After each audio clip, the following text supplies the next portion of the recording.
किसी भी सेंटेंस का सबसे इंपॉर्टेंट पार्ट क्या होता है? वर्ब। क्या होता है? वर्ब। ठीक है, अब कहानी शुरू करते हैं आज की। सेंटेंस। और कल मैं आपको एक बात बता के गया था कि सेंटेंस में सबसे जरूरी चीज, one of the most essential parts of a sentence is called a verb. ठीक है, वो वर्ब होती है। ठीक है ना? तो सेंटेंस का घर बसाना है तो सबसे पहले जरूरी क्या है? वर्ब। और वैसे भी घर बसाना सबसे पहले, ठीक है, तो घर बसाने के लिए ना जरूरत पड़ती है ना वर्ब की। तो भाई वर्ब का मतलब है कि सर पत्नी के बिना है ना सेंटेंस एग्जिस्ट नहीं करेगा। ठीक है भाई, वर्ब के बिना सेंटेंस एग्जिस्ट नहीं करता, कल मैंने बताया था। अब इसके ऊपर थोड़ी कहानी शुरू करते हैं वर्ब के ऊपर। ठीक है, एक सेंटेंस लिखना।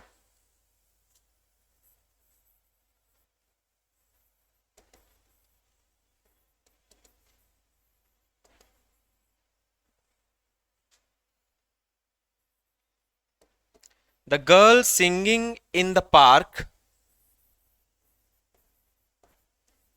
is his girlfriend.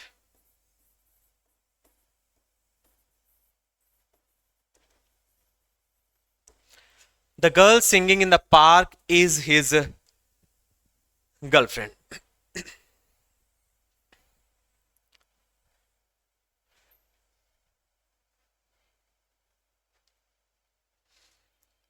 और वर्ड से मिलकर के जो मीनिंगफुल स्ट्रक्चर बनता है उसी का क्या नाम पड़ता है? सेंटेंस। लेटर से मिलकर के जो मीनिंगफुल स्ट्रक्चर बनता है उसका क्या नाम पड़ता है? वर्ड्स। क्या पड़ता है? वर्ड्स। ठीक है, और वर्ड्स किन से मिलकर के बनते हैं? लेटर्स। लेटर टोटल कितने होते हैं? 26। उन 26 लेटर्स को बोला जाता है अल्फाबेट। एस लगा दोगे तो क्या बन जाते हैं? अल्फाबेट्स। बोले तो लैंग्वेज, उन्हें कहा जाता है भाषाएं। ठीक है, the girl singing in the park is his girlfriend. ठीक है,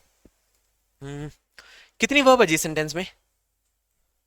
हाँ, कितनी वर्ब है इसमें? जिससे पूछूंगा उसी को बताना है।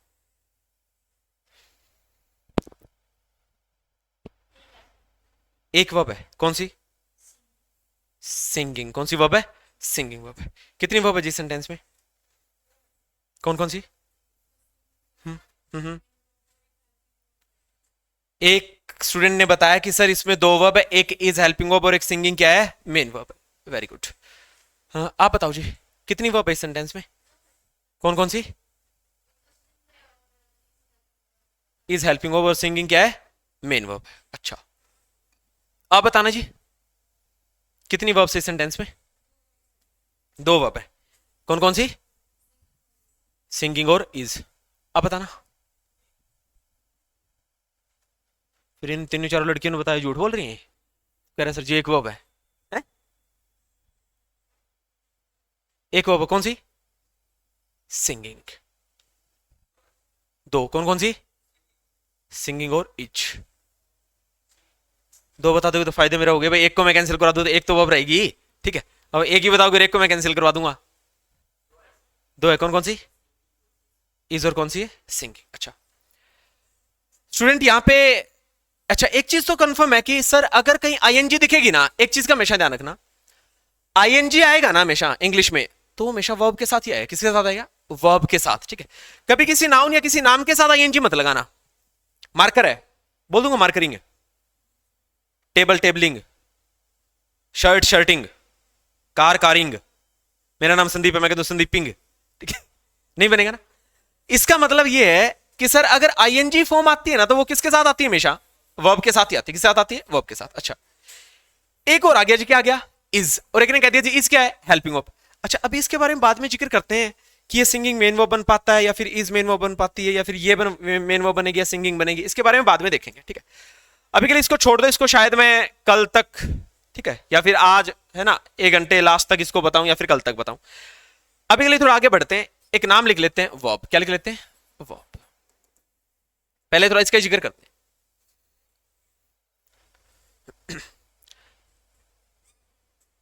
वर्ब स्टूडेंट बेसिकली दो काम करती है। एक बताती है वर्ब एक्शन को, एक बताती है वर्ब स्टेट को। किसको बताती है? एक एक्शन को बताती है वर्ब, और एक वर्ब किसको बताती है? स्टेट को बताती है। किसको बताती है? स्टेट को। ठीक है, अच्छा जैसे मान लो मैं एक सेंटेंस लिखूं,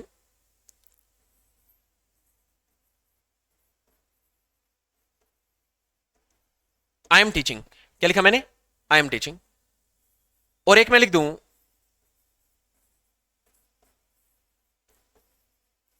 आई एम अ टीचर, क्या लिख दिया मैंने, आई एम अ टीचर। और एक क्या लिखा मैंने, I am a sorry I am teaching, ठीक है, दो सेंटेंस लिख दिए। एक्शन कौन से सेंटेंस में हो रहा है, फर्स्ट में और दूसरे में, एक्शन कौन से में हो रहा है जी, फर्स्ट में हो रहा है, मतलब एक्शन का मतलब क्या है, कोई काम, कोई क्या है, काम, ठीक है। स्टूडेंट इस एक्शन में भी दो चीज आती हैं, एक एक्शन वो समथिंग हैपनिंग और समथिंग डूइंग है ना। एक्शन का मतलब होता है समथिंग हैपनिंग और डूइंग, ठीक है। कुछ काम ऐसे होते हैं जो इंसान करता है और कुछ काम ऐसे होते हैं जो अपने आप हो जाते हैं, ठीक है, वो आते हैं किसमें, एक्शन में। जैसे बारिश का आना, ठीक है, बिजली का गिरना, हेल स्टॉर्म, ओले वगैरह आना, ठीक है, हैपनिंग होता है, डूइंग होता है, हैपनिंग होता है, ठीक है। एक्सीडेंट का होना हैपनिंग है, डूइंग है, हैपनिंग है, ठीक है। कभी कभार दिल में ख्याल तो नहीं आता भाई आज शनिवार है और नहा दो के आज तो 4-5 ठोकने हैं भाई, बढ़िया गाड़ी ले रखी स्कॉर्पियो ब्लैक कलर की, और भाई डूइंग करना, हैपनिंग नहीं करना। असल में एक्सीडेंट का होना ज्यादातर क्या होता है बेटा, हैपनिंग होता है। वो अलग बात है कोई साजिश करते किसी को मारना चाहता हो, वो किस में कन्वर्ट हो जाएगा, डूइंग में। किस में हो जाएगा, डूइंग में। मैं पढ़ा रहा हूं वो डूइंग है, हैपनिंग है, अपने आप ही हो रहा है, फिर मैं वो काम कर रहा हूं, मैं वो काम कर रहा हूं, ये क्या हो गया, एक्शन आ गया। क्या आ गया, एक्शन। बोले तो क्या आ गया, डूइंग। क्या आ गया, डूइंग। अच्छा स्टूडेंट ठीक है, आई एम टीचिंग, एक्शन आ गया, और आई एम अ टीचर, बेटा इसके अंदर कोई काम हो रहा है इस लाइन में, इस लाइन में काम नहीं हो रहा। इस लाइन में सिर्फ इतना पता चल रहा है पढ़ाने वाले के बारे में, एक स्टेट का, किसका, एक स्टेट का। वो टीचर है, वो लड़का है, वो लड़की है, वो मास्टर है, वो डांसर है, वो सिंगर है, वो प्लेयर है, वो क्रिकेटर है, क्या चीज है वो। तो ये सारी बातें बेटा उसके बारे में क्या बताती है, स्टेट। क्या बताती है, स्टेट। एक्शन हो गया ऊपर वाला, नीचे वाला क्या हो गया, स्टेट। इसका मतलब सर एक्शन का मतलब है काम का होना, और स्टेट का मतलब है सर काम न होना, उसके बारे में कुछ बताया जाना। भाई आई क्या है, आई एक टीचर है, स्टेट बता दी उसकी, ठीक है। वो डांसर होता तो स्टेट पता चलती, वो सिंगर होता तो स्टेट पता चलती, वो राइटर होता तो स्टेट पता चलती, ठीक है ना। अच्छा तो वर्ब के कितने पार्ट्स में डिवाइड किया बताना, एक एक्शन बताता है वर्ब, और एक क्या बताता है, स्टेट बताता है। एक्शन में क्या आता है, हैपनिंग आता है, और स्टेट में क्या आता है, सॉरी आपका, या फिर क्या आता है, डूइंग आता है, या फिर क्या आता है, डूइंग आता है। अच्छा एक चीज और समझना, जैसे मान लो मैं एक सेंटेंस लिखूं,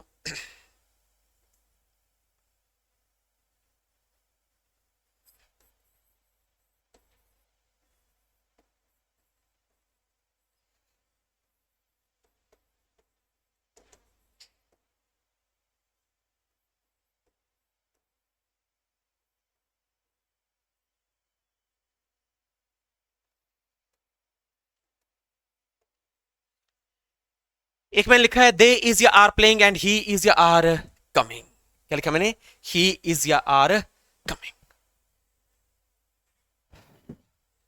बहुत कॉमन सी बातें है ना, बहुत कॉमन सी बातें लिखी है, ठीक है, ज्यादातर बच्चे बता पाएंगे। दे के साथ क्या आएगा, ही के साथ क्या आएगा, इज। ही के साथ क्या आएगा, इज। और दे के साथ क्या आएगा, आर। अब जिससे पूछूंगा उसी को बताना है, ही के साथ इज क्यों आता है, सिंगुलर सब्जेक्ट प्लूरल सब्जेक्ट, और क्या आती है, प्लूरल वर्ब। तो फिर मतलब दे के साथ इज लगाने से सेंटेंस गलत हो जाता है, या दे हमेशा अपने साथ आर ही मांगेगा। अगर आपने कह दिया सर दे के साथ आर आ जाता, आता है और ही के साथ इज आता है, तो मैं ये पूछ रहा हूं भाई आता क्यों है भाई जिंदगी में, या फिर इंग्लिश में अब तक दे के साथ इज क्यों नहीं आया। लास्ट बेंच वर्ब का एग्रीमेंट हुआ था कौन से सन में, ये कहता है वर्ब का और सब्जेक्ट का क्या हुआ था, एग्रीमेंट हुआ था, ठीक है। देखो अच्छा छोटी सी बात जान लेते हैं हल्की सी, ये जो भी एक स्टूडेंट ने बताया ना कि सर दे के साथ आर आता है और ही के साथ क्या आता है, इज आता है, इसके पीछे का रीजन क्या सुन लो पहले। एक इंग्लिश में एक टॉपिक आता है सब्जेक्ट वर्ब एग्रीमेंट, कौन सा आता है, सब्जेक्ट वर्ब एग्रीमेंट, उसको जान लेते हैं आज, उसको क्या कर लेते हैं आज, जान लेते हैं भाई, ठीक है। सब्जेक्ट वर्ब एग्रीमेंट के टॉपिक को ऐसा माना जाता है कॉम्पिटिटिव एग्जाम्स में सबसे ज्यादा सवाल आते हैं इससे, और ऐसा नहीं कि अपने आप में एक टॉपिक है ये, इसकी हर एक टॉपिक या कह दूं हर एक चैप्टर में इंग्लिश में इसकी एप्लीकेशन है। क्या है इसकी एप्लीकेशन, इसमें बेटा कुल मिलाकर के 500 600 1000 के आसपास रूल है, ठीक है। 500 600 और 1000 के आसपास क्या है, रूल है, ठीक है। भूल जाओ इस बात को, दिल पे ना लो इस बात को, भूल जाओ कि कितने रूल हैं, 1000 रूल, ठीक है।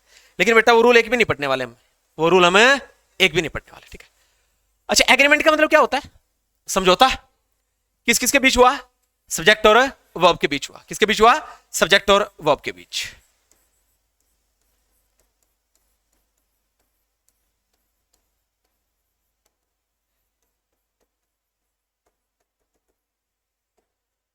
इस समझौते में ना सबसे पहली लाइन बोलती है वर्ब। कौन बोलती है, वर्ब। किसे कहती है, सब्जेक्ट से, ठीक है।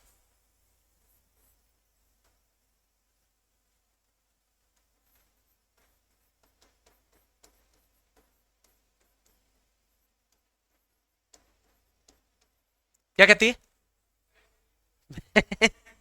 क्या कहती है, मैं तेरी तू मेरा, ठीक है। कौन कहती है, किससे कहती है, वर्ब कहती है सब्जेक्ट से, मैं तेरी तू मेरा, ठीक है। इतनी बात बोलते हैं सब्जेक्ट खुश हो जाता है, लेकिन फिर वर्ब कहती है ज्यादा दांत ना पड़े, खुश ना हो, एक कंडीशन हो रहा है, जब तक तू सिंगुलर है ना, क्या है, जब तक तू सिंगुलर, तब तक मैं बोले तो कौन, वर्ब, मैं भी क्या रहूंगी, सिंगुलर, मैं भी क्या रहूंगी, सिंगुलर। फिर एक बात और बोल दी उसने, जब तक तू प्लूरल है ना, तो मैं जो वर्ब हूं मैं भी क्या बनी रहूंगी, प्लूरल। क्या बनी रहूंगी, प्लूरल, ठीक है। कंडीशन लगानी शुरू कर दी वर्ब ने, किसके ऊपर, सब्जेक्ट के ऊपर। किसके ऊपर लगानी शुरू कर दी, सब्जेक्ट के ऊपर। दोबारा फिर पढ़ते हैं। सब्जेक्ट ऑफ एग्रीमेंट के अंदर जब समझौता होता है तो वर्ब सब्जेक्ट से एक बात कहती है। क्या बात कहती है भाई, मैं तेरी तू मेरा। क्या कहती है वो, मैं तेरी तू मेरा। अच्छा, वो कहती है मैं तब तक ही तेरी हूं जब तक तू क्या है, अच्छा जब तक तू सिंगुलर है मैं क्या बनी हूं, सिंगुलर। जब तक तू प्लूरल है मैं क्या बनी हूं, प्लूरल। क्या बनी हूं मैं, प्लूरल, ठीक है।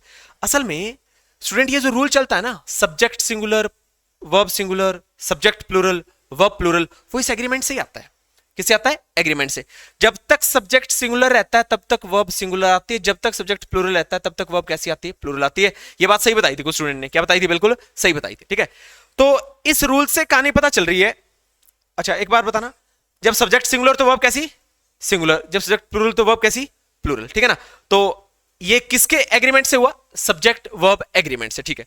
तो यहां पे जब सब्जेक्ट प्लूरल था तो हमें कौन सी वर्ब चाहिए थी, प्लूरल। जब सब्जेक्ट जब तक सिंगुलर रहा तो वर्ब भी कैसी रही, सिंगुलर। जिस दिन ये सब्जेक्ट दे बन जाएगा वर्ब क्या बन जाएगी, आर बन जाएगी। क्या बन जाएगी, आर बन जाएगी, ठीक है। तो यहां से थोड़ी सी कहानी ट्विस्ट होती है, यहां से थोड़ा सा आगे बढ़ते हैं। एक बार इसे हटा दूं, यहां से इसको हटा देता हूं, ठीक है। सब्जेक्ट ऑफ एग्रीमेंट वाला फंडा बता दिया। तो सब्जेक्ट किससे कहता है, सब्जेक्ट किससे कहता है, सब्जेक्ट को देख के वर्ब को चेंज करते हैं, सब्जेक्ट को देख के वर्ब को चेंज करते हैं। इसीलिए तो मैंने अभी जो लिखवा रखा था उसमें इस को देख के मैंने ही नहीं बनाया, मैंने ही को देख के क्या बनाया था, इस बनाया था। क्या बनाया था, इस बनाया था, ठीक है ना। अच्छा अब थोड़ा सा आगे बढ़ते हैं।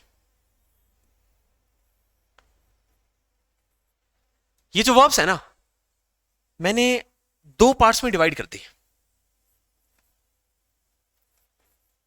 एक का नाम रख दिया हेल्पिंग वर्ब और एक का नाम रख दिया मेन वर्ब। क्या रख दिया मैंने, मेन वर्ब। एक का नाम रख दिया हेल्पिंग वर्ब और एक का नाम क्या रख दिया, मेन वर्ब, ठीक है। स्टूडेंट मेन वर्ब है ना, दुनिया जान की है, मुझे नहीं पता कितनी है मेन वर्ब, बहुत सारी मेन वर्ब, मुख्य क्रिया। हेल्पिंग वर्ब की कुछ टाइप्स हैं।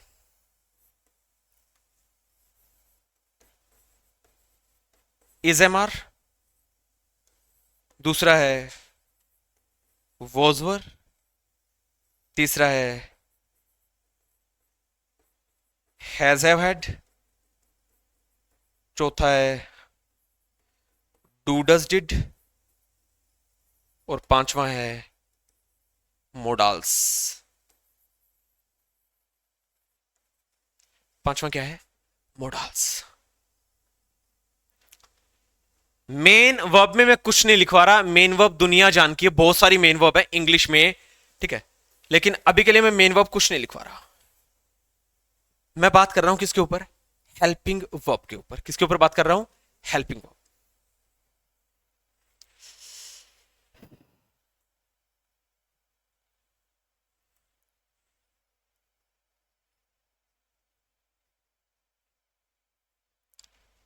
लिख लिया, डन हो गया, ठीक है। आ जाते क्या शुरू किया, वर्ब किसको बताता है, एक्शन को और स्टेट को। एक्शन बताता है तो कौन कौन से एक्शन आते हैं, हैपनिंग और डूइंग, समथिंग हैपनिंग और doing is called an action या फिर is called verb, is called verb, ठीक है। अच्छा एक्शन स्टेट को बताता है, आई एम टीचिंग में एक्शन या स्टेट है, action, I am a teacher में एक्शन या स्टेट है, स्टेट क्या है, स्टेट है, ठीक है सर।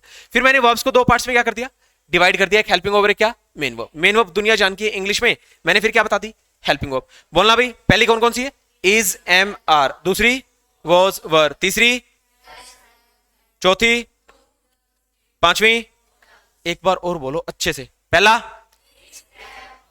दूसरा, एक सुर में, जब मैं कहूं ना पहला तो ये इतनी बोलनी है, इस पे नहीं आना, दोबारा फिर बोलो, पहला क्या हुआ, दूसरा, तीसरा, चौथा, पांचवा, क्या होते हैं मोडाल्स। अच्छा एक और चीज, ये सिंगुलर प्लूरल जान लिया, एक है ना सुन, जब हम वर्ब की बेस फॉर्म या जब वर्ब की नेचुरल फॉर्म की बात करते हैं ना, जब हम वर्ब की बेस फॉर्म या किसकी बात करते हैं, नेचुरल फॉर्म की बात करते हैं, तो बेटा वो फॉर्म है ना हमेशा वर्ब की फर्स्ट फॉर्म आती, क्या आती है, वी1, क्या आती है वो हमेशा वी1। और एक और चीज समझना, जब मैं वर्ब की बेस और नेचुरल फॉर्म की बात करता हूं वो वी1 आती है, और एक बात और है, ये जो वी1 रहती है ना, या फिर कोई पूछ ले कि वर्ब की बेस फॉर्म और नेचुरल फॉर्म कैसी फॉर्म होती है, तो बेटा बता देना वो वर्ब की बेस फॉर्म नेचुरल फॉर्म है ना हमेशा प्लूरल फॉर्म होती है, कैसी फॉर्म होती है, प्लूरल, ठीक है।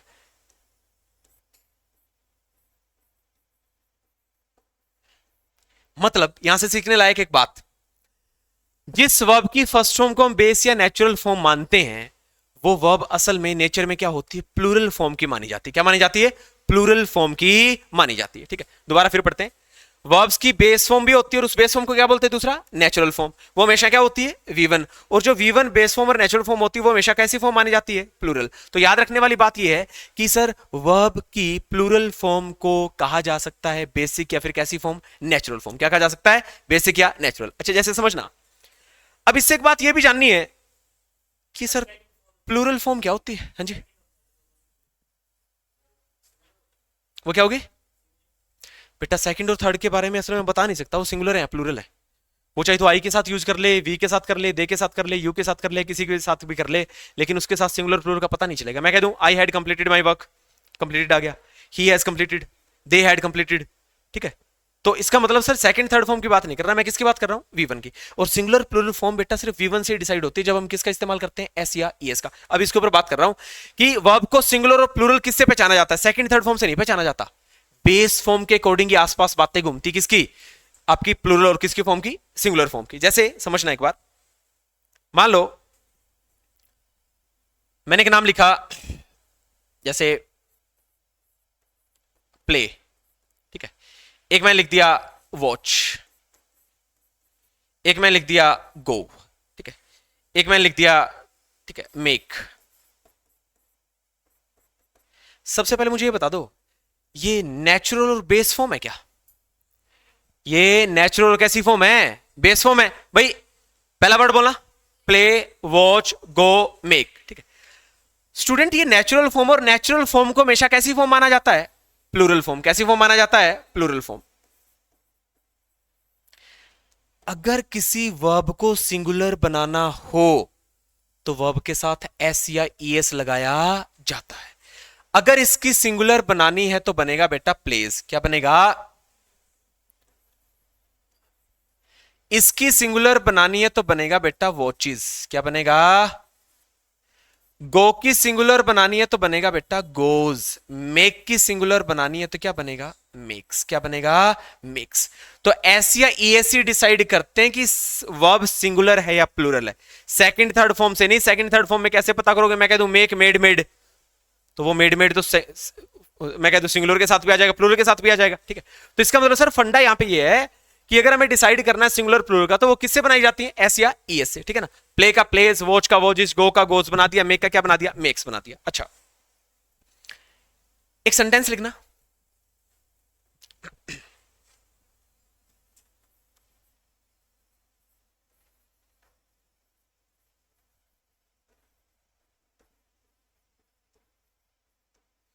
He have do his work,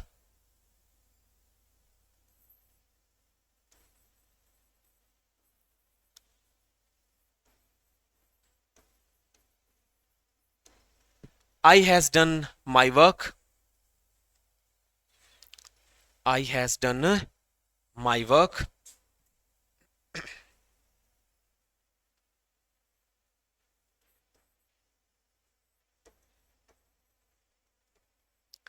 एक लिखना he was rich,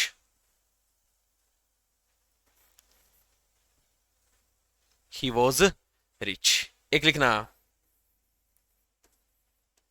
she is honest, एक लिखना she is honest, वह ईमानदार है, वह अमीर था, मैंने मेरा काम पूरा कर लिया है, उसने अपना काम पूरा कर लिया है। ठीक है,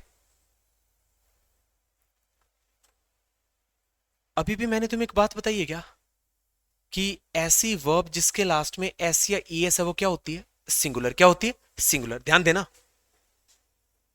इसके लास्ट में एस है, सिंगुलर, इसके लास्ट में एस है, सिंगुलर, इसके लास्ट में एस है, सिंगुलर, इसके लास्ट में एस है, सिंगुलर, इसके लास्ट में एस है, सिंगुलर, इसके लास्ट में एस है। नहीं है सर, अगर नहीं है तो क्या होगी? प्लूरल। क्या होगी? प्लूरल। इसका मतलब sir is, was, has, goes, makes, plays, runs. ठीक है, कुछ भी आप लिखोगे जिसके साथ एस या ई एस लगाओगे वो कैसी फॉर्म मानी जाएगी? सिंगुलर फॉर्म मानी जाएगी। क्या जी? कहां पे? यहां पे? उसमें अभी जिक्र करेंगे, ये तो आपसे पूछूंगा। पहला सेंटेंस बताते फिर तो कि हैव क्या है, मैंने क्या गलत लिख दिया, क्या सही लिख दिया, और मुझे लिखना क्या चाहिए था।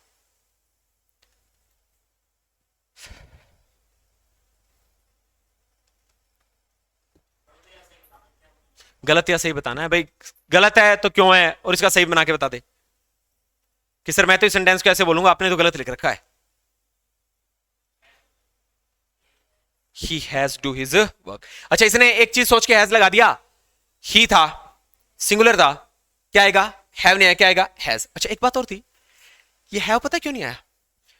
क्योंकि स्टूडेंट ये जो मैंने यहां पे नाम लिखे थे ना अभी, is am are, has, have, had, ये जो हैव होती है ना, हैज आगे कौन सी फॉर्म होगी? सिंगुलर। और हैव आगे प्लूरल फॉर्म होती है, नेचुरल या बेस फॉर्म। स्टूडेंट, नेचुरल या बेस फॉर्म को कौन सी फॉर्म माना जाता है? First form. कौन सी फॉर्म माना जाता है? First form. मतलब नेचुरल फॉर्म को, बेस फॉर्म को हम क्या कहते हैं? वी1 कहते हैं। क्या कहते हैं? वी1। उसके साथ एस या ई एस लगाएंगे ना तो क्या बन जाएगी? सिंगुलर बन जाएगी। क्या बन जाएगी? सिंगुलर। जैसे इज हो गया, सिंगुलर है, एस एस आ गया, वोज हो गया, सिंगुलर है, हैज हो गया, सिंगुलर है, डज हो गया, क्या है? सिंगुलर है। लेकिन सर जिनके साथ एस या ई एस नहीं है, एम आ गया, एम को एक बार स्किप कर रहा हूं, आर आ गया, कोई ऐसे इस है, प्लूरल में यूज होगा। वर सिंगुलर के साथ आता है, प्लूरल के साथ, प्लूरल के साथ। सर एक बच गया हैड, एक बच गया हैव।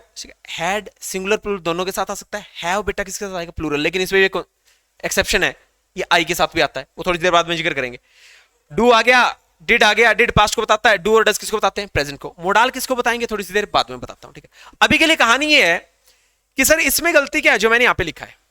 ही आ गया सर, पहली गलती, इस हैव को हटाओ, हैज लिखो। क्या लिखो? हैज। अब एक और चीज, क्या he has do his work लिखने सेंटेंस सही होगा? ही हैज आगे डन हिज वर्क। अब सर वो डन वहां पे आया कैसे, क्या कहानी है, सुनते हैं। ठीक है, देखो इसको भी अभी सोल्व करेंगे। एक छोटी चीज और समझना स्टूडेंट, जब इजेमार वोजवर के बाद में है ना, या तो वर्ब की आईएनजी फॉर्म आती है, और बेटा या वर्ब की कौन सी फॉर्म आती है? Third form. इसके सामने लिख लो एक बार, इजेमार वोजवर के बाद में या तो आती है वर्ब की आईएनजी फॉर्म, और या आती है बेटा वर्ब की third form. Has have had के बाद में आती है वर्ब की third form. Has have had के बाद में क्या आती है? वर्ब की third form. Do does did के साथ आती है वर्ब की फर्स्ट फॉर्म। कौन सी फॉर्म आती है? वर्ब की फर्स्ट फॉर्म।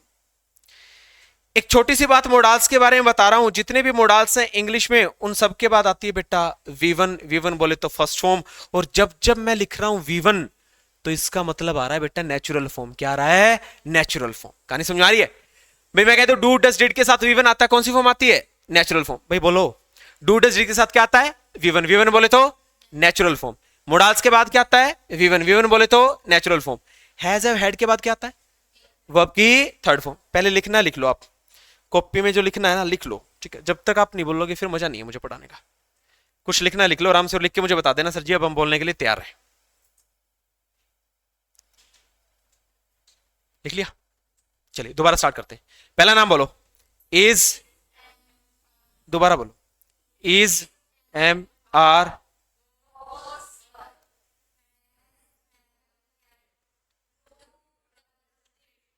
मोडाल्स। बच्चे तो बोल ही नहीं, आप सॉरी लड़के तो बोल ही नहीं बिल्कुल भी, है ना। जब तक सारे नहीं बोलते ना तब तक मैं 5-7 मिनट 10 मिनट इसी पे लगाऊंगा मैं। दोबारा फिर बोलो, पहला क्या है?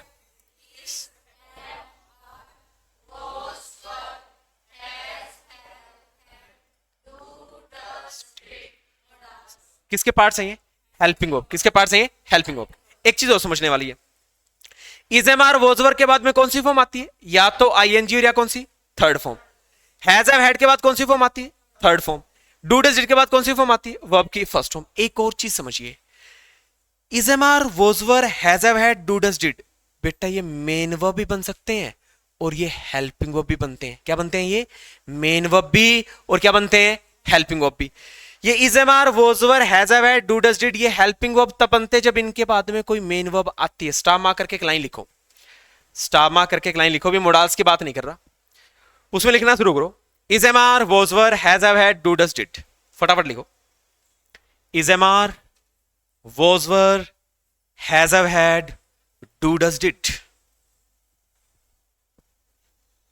Is am are was were has have had do does did. सामने लिख लो, ये मेन वर्ब भी बनते हैं, ये हेल्पिंग वर्ब भी बनते हैं। ये मेन वर्ब भी बनते हैं और ये हेल्पिंग वर्ब भी बनते हैं। ये मेन वर्ब भी बनते हैं और ये हेल्पिंग वर्ब भी बनते हैं। अब सवाल उठता है, सर कब तो ये बनते हैं मेन वर्ब और कब ये बनते हैं हेल्पिंग वर्ब? अब ध्यान से सुन लो, ये चीजें बड़ी काम आएगी आगे चल करके, ठीक है, बहुत काम आएगी ये बातें सारी की सारी। स्टूडेंट अगर is am are was were has have had do does did के बाद में कोई और वर्ब है ना, तब ये क्या रहेंगी? Helping verb. इस लाइन को भी लिख लो, लिख लो, अगर इनके बाद कोई मेन वर्ब आती है, किनके बाद? Is am are was were has have had do does did, ठीक है, लिख लो, इनके बाद अगर कोई मेन वर्ब आती है, इनके बाद अगर कोई मेन वर्ब आती है तो ये हेल्पिंग वर्ब बनते हैं, तो ये हेल्पिंग वर्ब बनते हैं। क्या लिखी लाइन बोल के बताना, सुनाई नहीं दिया, बोल के बताना एक बार। तो ये हेल्पिंग वर्ब बनते हैं। एक बात हो रहा है, अगर इनके बाद कोई मेन वर्ब नहीं आई ना, अगर इनके बाद कोई मेन वर्ब नहीं आई तो ये खुद क्या बन जाएंगे? Main verb. या फिर मैं कह दूं, अगर इनके बाद कोई और वर्ब ना आई तो ये क्या बन जाएंगे? Main verb. एक लाइन और लिख लो, लिख लो, लेकिन अगर इनके बाद कोई और वर्ब नहीं आती, लेकिन अगर इनके बाद कोई और वर्ब नहीं आती तो ये खुद मेन वर्ब ही बनते हैं। अगर इनके बाद कोई और मेन वर्ब नहीं आती या फिर कोई और वर्ब नहीं आती तो ये क्या बनते हैं? मेन वर्ब बनते हैं। छोटी सी बात बताइए, बिल्कुल हल्की सी बात है, इनके बाद में कोई और वर्ब दिखाई ना दे तो ये कहेंगे आज तो हमारी चौधर है, आज तो हम ही चौधरी हैं, हम क्या बनेंगे? Main verb. लेकिन जिस दिन इनके बाद में कोई और वर्ब आ गई वो कहेगी मैं बन जाऊंगी आज मेन वर्ब और तुम क्या बनोगे आज? Helping verb. ठीक है, इसका मतलब ये जो नाम मैंने लिखवाए हैं, दोबारा फिर से बोलना, में पहला क्या है? Is, am, are, was, were, has, have, had, do, does, did, ये मेन वर्ब तब बनती है जब इनके बाद में कोई और वर्ब नहीं आती, और ये हेल्पिंग वर्ब तब बनती है जब इनके बाद में कोई और वर्ब आ जाती है, और वर्ब आ जाती है। जैसे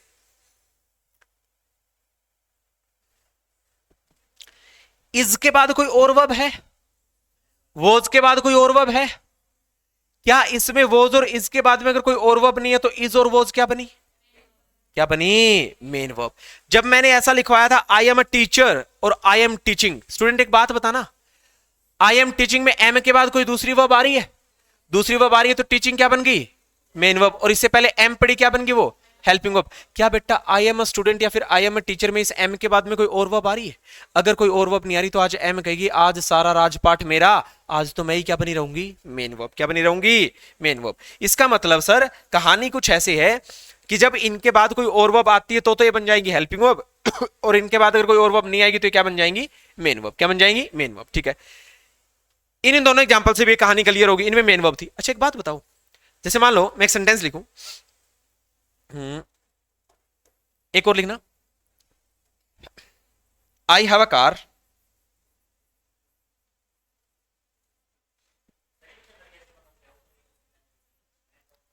अभी लिखवाऊं, अभी बताऊंगा, अभी तक तो मैंने इतने बताया ना, तीन ही, दो ही बताए और दो पहले वाले बता दिए। एक लिखा था I am a teacher, I am teaching, एक बता दिया ही वॉज रिच और एक बता दिया सी इज ऑनेस्ट। अब इन दोनों को और जो दो लिखवाऊंगा इन चारों को एक्सप्लेन करते हैं।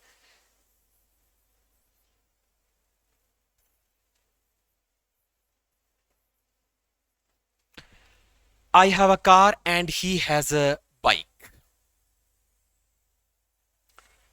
जिससे पूछूंगा उसी को बताना है। आई हैव अ कार और he has a bike. Done. अच्छा आप बताओ जी, आई हैव अ कार में हैव मेन वर्ब है या हेल्पिंग वर्ब है? Main verb. कैसे पता चला? इसके बाद कोई और वर्ब नहीं है। ही हैज अ कार में, sorry he has a bike में हैज के बाद कोई और वर्ब है? अगर इनमें हैज और हैव के बाद अगर कोई और वर्ब नहीं है तो आज हैज है वो बोलेंगे आज राजपाट हमारा, हम क्या बन जाएंगी? Main verb. क्या बन जाएंगे हम? Main verb. लेकिन इनकी बादशाहत, इनकी अच्छे दिन कुछ ही दिन रहे, फिर राज पलट गया, दौर पलट गया। एक सेंटेंस लिखा गया I has done my work, लेकिन एक स्टोरी, सर आई के साथ हैज आता है, आई के साथ हैव आता है? बेटा हैव आता है, हैज नहीं आता। क्या नहीं आता? हैज नहीं आता। क्या आता है? हैव आता है। तो पहली चीज तो सर यहां पे क्या लिखना पड़ेगा? I have. क्या लिखना पड़ेगा? I have. और फिर मैंने यहां पे एक चीज बता रखी है, क्या हैज हैव हैड के बाद में कौन सी फॉर्म आती है वर्ब की? Third form. कौन सी फॉर्म आती है वर्ब की? Third form. थर्ड फॉर्म आती है तो डू, डिड और क्या लिख दिया? Done. I have done my homework, जिससे पूछूंगा उसी को बताना है। आप बताओ जो कॉर्नर में बैठे हो, यहां तो हैव मेन वर्ब बन गया, मुझे बस इतना बता दो इसमें हैव मेन वर्ब है हेल्पिंग वर्ब है?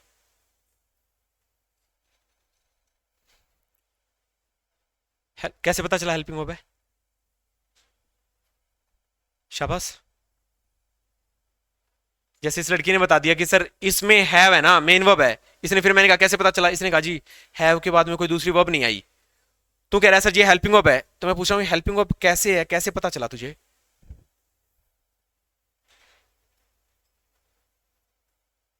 हैव हेल्पिंग वर्ब है, कैसे पता चला? सर आगे एक और वर्ब आ गई डन, और ये मेन वर्ब है, अभी तो बताया ना। जब इनके बाद कोई और वर्ब ना आए तो ये मेन वर्ब, इनके बाद कोई और वर्ब आ जाए तो क्या बन गया आज? Helping verb. क्या बन गया आज? ये हेल्पिंग वर्ब। ठीक है भाई, तेरा वो डाउट क्लियर हो गया? सर ऊपर वाले में बता दो, एक सेंटेंस सही हो गया। एक है ही हैज, अभी भी बताया मैंने, हैज हैव हैड के बाद वर्ब की थर्ड फॉर्म आती है। एक गलती और होगी सर, क्या? मैंने डू लगा दिया, डू को हटा के लगाना पड़ेगा done. He has done his work, उसने अपना काम पूरा कर लिया। अब अगर मैं आपसे पूछूं कि इसमें हैज क्या है? हेल्पिंग वर्ब, क्योंकि सर इसके बाद में कोई और वर्ब आई है, और इसके बाद में जो आज और वर्ब आई है बनेगी मेन वर्ब। क्या बनेगी? Main verb. नीचे वाले में have helping verb done main verb, इसमें was helping verb, was helping verb नहीं है सर, क्या बन रही है? Main verb. इसमें इज मेन वर्ब, इसमें हैव मेन वर्ब, इसमें हैज मेन वर्ब, लेकिन इनके बाद में कोई और वर्ब आ गई तो ये सारी क्या बन जाएंगी? Helping verb. क्या बन जाएंगी? सारी हेल्पिंग वर्ब। कहानी क्लियर है? पक्की बात? अच्छा अभी कुछ मैंने बताया कि ऐसे एस लगाने से वर्ब बन जाती है सिंगुलर। क्या बन जाती है? सिंगुलर। और जो बेस और नेचुरल फॉर्म रहती है वो किसमें रहती है? प्लूरल फॉर्म में। किसमें रहती है? प्लूरल फॉर्म में। एक और चीज आपसे पूछ लेता हूं, लगे आता हूं। हाँ जी। हम्म हम्म हम्म हम्म I have a car and a bike, I have a car and a bike, तो इसका मतलब दोनों हेल्पिंग हो। कैसे? जैसे मैं कह दूं she has reach there and played cricket, वो वहां पहुंचा और उसने क्रिकेट खेला, हेल्पिंग ऑफ तो हैज ही रहेगी ना। उसके बाद दो मेन वर्ब आ गई, क्या क्या? रीच और एक क्या आ गई? प्लेड। तो हेल्पिंग ऑफ रही हैज, दो मेन वर्ब आ गई, एक प्लेड आ गई और एक क्या आ गई? रीच आ गई। ये बातें आगे की है, ये बातें अभी नहीं है, अभी तो बहुत बेसिक है। ये बातें कंजंक्शन क्या आएगा सर, कनेक्टर क्या होगा सर, प्रेपोजिशन जुड़ेगा तो क्या होगा, ये भी नहीं है। ठीक है, अभी छोटी सी बात है बिल्कुल। ठीक है, तो थोड़ा सा होल्ड बना के रखिए कि आप दूसरों से थोड़ा सा ज्यादा फास्ट आगे बढ़ने के लिए थोड़ा सा इनको भी साथ लेके चलना है ना। देखो अच्छा, फिर एक चीज और लिखना है, इसका मैं नेगेटिव बना रहा हूं एक बार, कि मेरे पास एक कार नहीं है।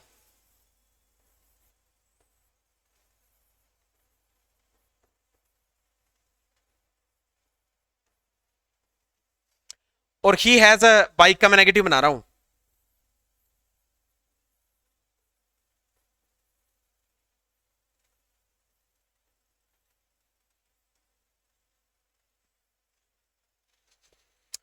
I does not have a car, और एक है ही does not has a car, he does not has a car.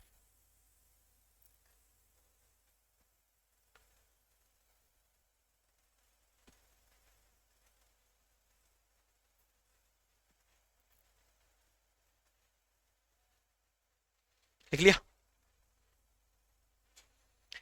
He has a car का मतलब उसके पास एक, सॉरी उसके पास एक बाइक है, ही हैज अ बाइक, और ही does not has a bike का मतलब उसके पास एक बाइक नहीं है। अच्छा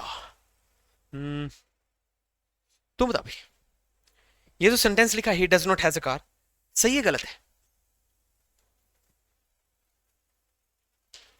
सही है। कैसे सही है? कोई एक चीज बता दे मुझे कि सर आपने सही लिख दिया भाई, डज की जगह डज सही लिख रखा है, हैज की जगह है सही है, क्या फंड? ही सिंगुलर है, ठीक है। तो अच्छा हैज भी सिंगुलर है, और सर एच भी क्या है, सिंगुलर है। तो ही को देखते हुए डज भी आ गया, ही को देखते हुए क्या आ गया, हैज आ गया। अच्छा ऊपर I does not have a car, आप बताओ जी, I does not have a car सही है गलत है?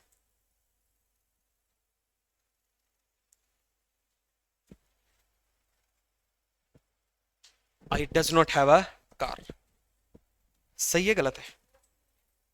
क्या नहीं आएगा, डज क्या आएगा फिर? शाबाश, क्या आएगा? क्या आएगा? डू। किसका इस्तेमाल होगा? डू का।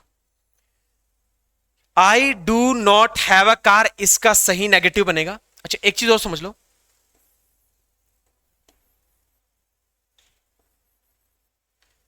जब भी किसी पोजेशन वाली वर्ब का नेगेटिव बनाना हो ना, जैसे मैं कहता हूं I have a car, I have a bike, I have a house, उसका नेगेटिव हमेशा ये बनता I do not have a car. I के साथ बेटा डज नहीं आता, हमेशा क्या आता है, डू आता है। क्या आता है? डू आता है। ही के साथ हमेशा क्या आता है, डज आता है। तो ही does not has a car sentence क्या है, बिल्कुल सेंटेंस क्या है, बिल्कुल गलत। ऊपर वाला तो क्या हो गया, सही हो गया। कई बच्चों ने सोचा होगा यहां हैव आ गया, सर ने नोट लगा के हैव लिख दिया, सही है। यहां हैज आ गया, सर ने नोट लगा के हैज लिख दिया, सही है। अभी भी मैंने कहा डू डज डिड के बाद वी1 आता है, और वी1 बोले तो बेटा नेचुरल फॉर्म, क्या नेचुरल फॉर्म। और बेटा हैव कौन सी फॉर्म होती है, नेचुरल। कौन सी फॉर्म होती है, नेचुरल। स्टूडेंट याद रखना, डू डज डिड के बाद अगर नेचुरल फॉर्म आएगी ना तो हैज नहीं आएगा, हैव आएगा। नेगेटिव इसका सही बनाओ, he does not have a bike, he does not have a bike. I वाले में चलेगा डू, ही वाले में चलेगा डज, लेकिन नेगेटिव बनाते ही दोनों जगह हैव आएगा। क्यों? क्योंकि सर डू और डज अपने साथ कैसी फॉर्म मांगेंगे, नेचुरल फॉर्म मांगेंगे। कैसी फॉर्म मांगेंगे, नेचुरल फॉर्म। कहानी समझ आ रही है? अब है ना, कुछ वर्ड्स मैं ऐसे लिख रहा हूं, जैसे मान लो एक लिख दिया मैंने ही, एक लिख दिया मैंने शी, ठीक है, एक लिख दिया मैंने इट, एक लिख दिया मैंने कोई सिंगुलर नेम, ठीक है, कोई भी सिंगुलर। अगर जब बात चली इज एम आर की, किसकी बात चली, इज एम आर की, ठीक है, तो इस ही सी इट सिंगुलर ने चूज कर लिया इज। जब बात चली वोजवर की तो ही सी इट ने चूज कर लिया वोज। जब बात चली हैज हैव हैड की तो इसने चूज कर लिया हैज। क्या चूज कर लिया, हैज, ठीक है। अच्छा दूसरी तरफ कुछ नाम लिखे, यू, ठीक है, एक मैंने लिखा दे, एक मैंने लिखा वी, एक मैंने लिखा आई। क्या लिखा मैंने, आई, ठीक है।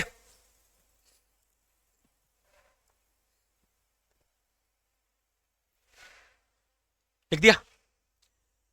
जब इजेमआर वोज की बात आई ना, इजेमआर की बात आई, तो बेटा यू अपने साथ पता क्या ले गया, आर। क्या ले गया अपने साथ है, आर ले गया। जब वोज ओवर की बात आई ना, तो यू पता अपने साथ क्या ले गया, वोज या वर। मैं कह दूं यू वर वॉचिंग टीवी, या you was watching TV, I was watching TV या आई वर वॉचिंग टीवी? आई और यू वर या यू वॉज? वर। अच्छा,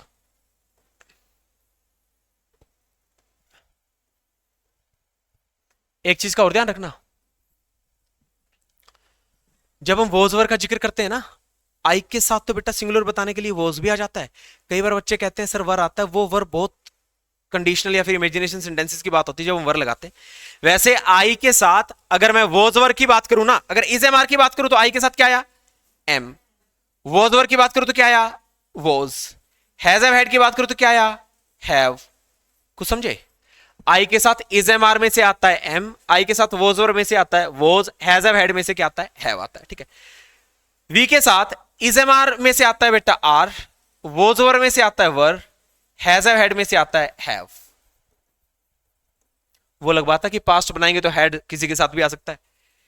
दे की जब बात करते हैं तो सर दे के साथ इज एम आर में से आता है आर, वॉज ओवर में से आता है वर, और हैज हैव हैड में से क्या आता है? हैव। क्या आता है? हैव।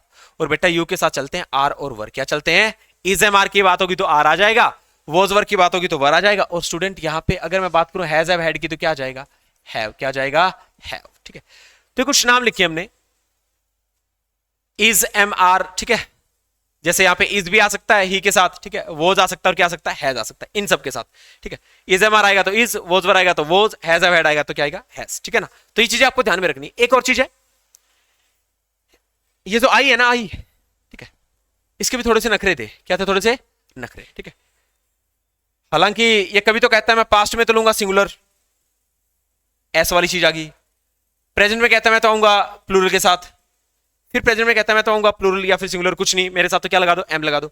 जब विल शैल की बात आई, हालांकि बेटा जो विल है ना उसका इस्तेमाल किया जा सकता था इंग्लिश में, लेकिन आई ने फिर पंगा बना दिया और आई बोला मेरे साथ क्या आएगा? शेल। क्या आएगा? शेल। ज्यादातर क्या नहीं आएगा? विल नहीं आएगा। ठीक है, तो कुछ ऐसी बातें इनके बारे में है कि यू के साथ आर वर हैव, दे के साथ आर वर हैव, ठीक है ना, वी के साथ आर वर और हैव, आई के साथ एम वॉज और हैव। ठीक है ना, बताना भाई ही सी इट और सिंगुलर नेम के साथ क्या क्या ने? हाँ जी, हम्म, यू दे वी के साथ शेल विल में से स्टूडेंट इनमें से कुछ भी लगा सकते हो। आई और वी के साथ तो क्या चलता है?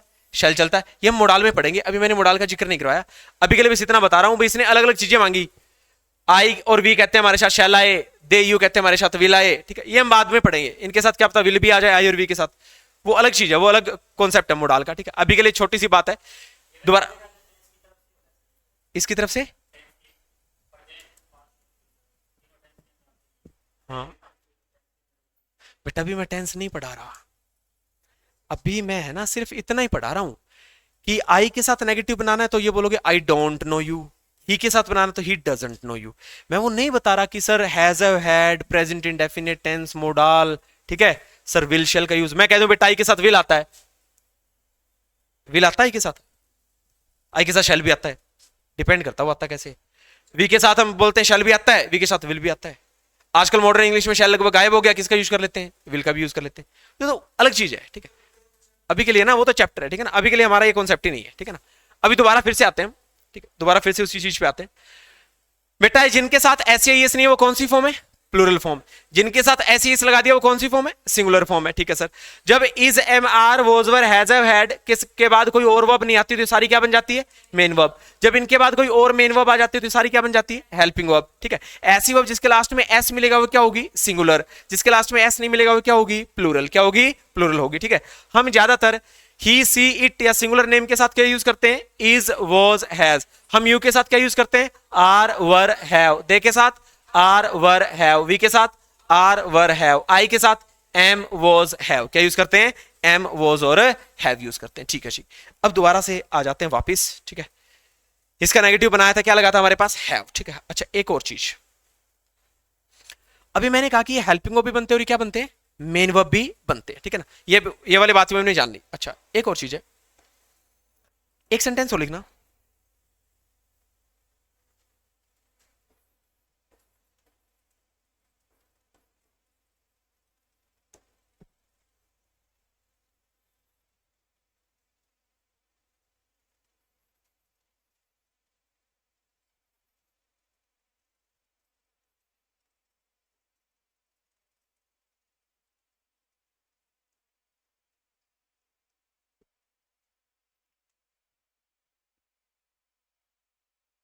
मैंने एक वर्ड लिख दिया आई एम स्टैंड और एक मैंने लिख दिया I had did my homework. जिससे पूछूंगा उसी को बताना है।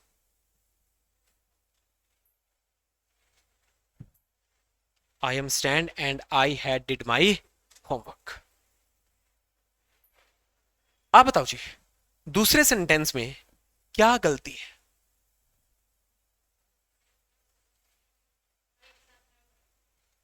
आई के साथ है हैव आएगा। अच्छा, वो तो प्रेजेंट की बात होती है तब।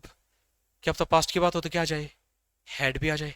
मैंने तो इतना बताया होगा शायद, हैज, हैव, हैड के बाद वर्ब की, हैज हैव हैड के बाद वर्ब की थर्ड फॉर्म आती है। तो यहाँ पे हैव लगा दो, हैड लगा दो, हैव लगा दोगे प्रेजेंट, हैड लगा दोगे पास्ट। गलती क्या थी? डिड नहीं आना, क्या आना था? डन। क्या आना था? डन आना था। सर गलती ये थी, I had done my homework. ठीक है, ऐसा लिखा जाना था। एक क्वेश्चन हो रहा है, आई एम स्टैंड। आप बताओ जी, आई एम स्टैंड राइट और रॉन्ग?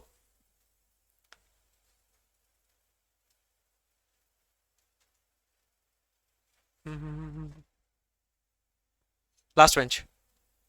हाँ आई एम,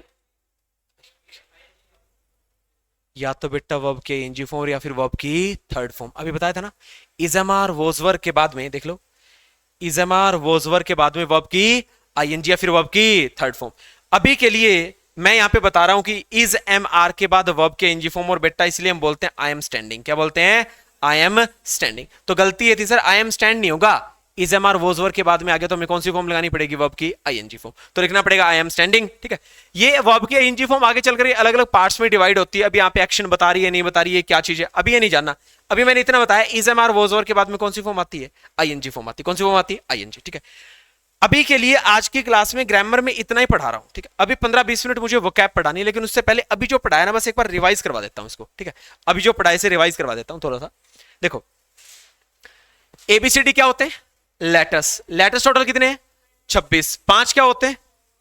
21 क्या होते हैं? कॉन्सोनेंट होते हैं। ठीक है, इन लेटर से मिलके क्या बनता है? वर्ड्स। मीनिंगफुल स्ट्रक्चर क्या कहलाती है? वर्ड्स। इन वर्ड से मिलके इन लेटर्स का ग्रुप को क्या कहते हैं? अल्फाबेट। अगर एस लगा दिया तो लैंग्वेजेस। ठीक है, इन लेटर्स से क्या बने? वर्ड्स। उन वर्ड्स को कितनी कैटेगरी में डिवाइड कर दिया? 8 में। सबसे पहली, दूसरी, तीसरा, चौथा, पांचवा, छठा, सातवां, आठवां। इसके अलावा एक 9वां पार्ट्स ऑफ स्पीच भी होता है। नाम क्या होता है? डेटरमिनर्स। और ए एंड द जिन्हें आर्टिकल बोलते हैं वो किस में आते हैं? डेटरमिनर्स में आते हैं। ठीक है सर। सर फिर हमने क्या बनाया? सेंटेंस। इन वर्ड्स के ग्रुप से, इन मीनिंगफुल जो वर्ड्स थे इनसे मिल मिल करके क्या बन गया? एक सेंटेंस बन गया। सेंटेंस के अंदर सबसे जरूरी चीज क्या थी? वर्ब। क्या थी जरूरी चीज? वर्ब थी। ठीक है सर। अच्छा, वर्ब क्या बताती है? एक्शन या स्टेट बताती है। एक्शन बताएगी तो क्या चीज आएगी? हैपनिंग या डूइंग आएगी। क्या आएगी? हैपनिंग या डूइंग। आई एम टीचिंग में टीचिंग कैसी वर्ब है? एम कैसी वर्ब है? आई एम टीचिंग में एक्शन है, एक्शन है, या फिर मैं क्या कह दूं? डूइंग है ना, कोई काम हो रहा है। आई एम अ टीचर में एक्शन या स्टेट है? और बेटा एम कैसी वर्ब है? Main verb. कैसी वर्ब है? Main verb. अच्छा, फिर आगे चल करके मैंने कहा कि वर्ब्स को कितने पार्ट में डिवाइड कर दिया? 2 पार्ट्स में। एक कौन सी? दूसरी कौन सी? Helping verb. कितने टाइप की निकली? 5 टाइप की। पहले टाइप बताना, दूसरी टाइप, तीसरी टाइप, चौथी टाइप, पांचवी टाइप। अच्छा, इजेमार वोजवर के बाद में कौन सी फॉर्म आ सकती है? या कौन सी? या वर्ब की third form. Has have had के बाद में वर्ब की, डू डज डिड के बाद में वर्ब की, मुडास के बाद वर्ब की। और वर्ब की फर्स्ट फॉर्म असल में बेस या फिर नेचुरल फॉर्म मानी जाती है। और नेचुरल और बेस फॉर्म हमेशा कौन सी फॉर्म होती है? प्लूरल फॉर्म होती है, याद रखना। ठीक है, अच्छा इनके बारे में एक और बात थी sir, is am are was were has have had do does did main verb भी बनते हैं और हेल्पिंग वर्ब भी बनते हैं। ये कब बनेंगे मेन वर्ब? जब इनसे पहले हेल्पिंग वर्ब आ जाए कोई। जब सॉरी, ये मेन वर्ब कब बनते हैं? जब इनके साथ कोई और वर्ब ना आए। सॉरी, जब इनके साथ कोई और वर्ब ना आए। ठीक है, ये हेल्पिंग वर्ब कब बनेंगे? जब इनके बाद में कोई और वर्ब आ जाए। ठीक है ना, जैसे ये रहा, एम हेल्पिंग वर्ब बना, और वर्ब कौन सी आ गई? टीचिंग। एम मेन वर्ब बना, कोई और वर्ब नहीं आई। ठीक है, तो कोई और वर्ब नहीं आती है तो खुद का राजपाट मेन वर्ब, और वर्ब आ जाती है तो क्या सारी क्या बन जाती है? Helping verb. ठीक है जी। फिर हमने कहा कि एक एग्रीमेंट हुआ था, सब्जेक्ट ऑफ एग्रीमेंट। ठीक है, जिसमें वर्ब बोली थी सब्जेक्ट से, क्या बोली थी? मैं तेरी, तू मेरा। ठीक है, अगर जिस दिन तू बदल गया, तू जब तक सिंगुलर है मैं क्या रहूंगी, तू जब तक प्लूरल है मैं क्या रहूंगी, जिस दिन तू बदला मैं भी बदल जाऊंगी। ठीक है भाई। फिर मैंने तुम्हें वर्ब के बारे में बताया, वर्ब की बेस और नेचुरल फॉर्म कौन सी फॉर्म होती है? V1, और V1 को क्या कहते हैं? प्लूरल फॉर्म कहते हैं। अगर कोई वर्ब प्लूरल से सिंगुलर बनानी हो तो हम एस या ईएस का इस्तेमाल करते हैं। फिर मैंने ये बताया, देखो प्ले की सिंगुलर, वॉच की, गो की, मेक की, ये वाली सारी वर्ब प्लूरल, ये वाली सारी वर्ब सिंगुलर। ठीक है सर। अच्छा, वॉज, इज, हैव, हैज कैसी वर्ब है? Main verb. हैव, हैज इसमें कैसी वर्ब है? Helping verb. कैसी वर्ब है? Helping verb. ठीक है सर।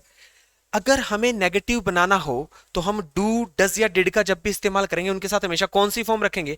नेचुरल फॉर्म रखेंगे। इसलिए मैंने हैज को उठाके क्या करवा दिया? हैव करवा दिया। क्या करवा दिया? Have. I have a car का नेगेटिव बना I don't have a car. He has a bike का नेगेटिव बना ही does not have a bike. ठीक है, ये चीजें आपको इतनी ध्यान में रखनी है। कल इसके बारे में थोड़ी सी और बात पढ़ेंगे, ज्यादा नहीं करवाया कुछ भी आज। Is am are was over के बाद आईएनजी, डू डज डिड के बाद V1, हैज हैव हैड के बाद V3, ये मेन वर्ब भी बनती है, ये हेल्पिंग वर्ब भी बनती है। वर्ब सिंगुलर भी होती है, वर्ब प्लूरल भी होती है। वर्ब हमेशा किसके अकॉर्डिंग बदलती है?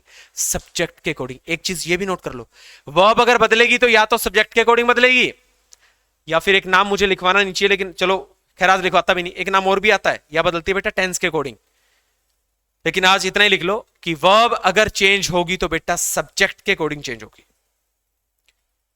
वो अलग बात है कि वर्ब के सॉरी टेंस के अकॉर्डिंग भी चेंज होती है, लेकिन आज नहीं लिखवा रहा।